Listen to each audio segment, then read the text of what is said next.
The Airbus A220 is a narrow-body plane currently manufactured by Airbus.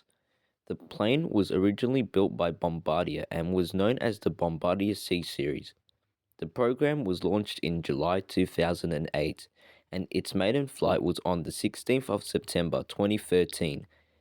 In 2018, the C Series was officially known as the Airbus A220.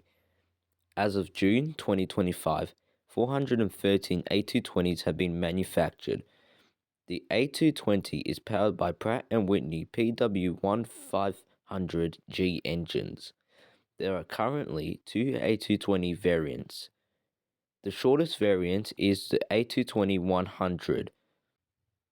It is 35 meters in length and it can fly between 100 to 135 passengers over a distance of 3,600 nautical miles. The A220-300 is the larger variant with a length of 38.71 meters, and it is 3.7 meters longer than the A220-100.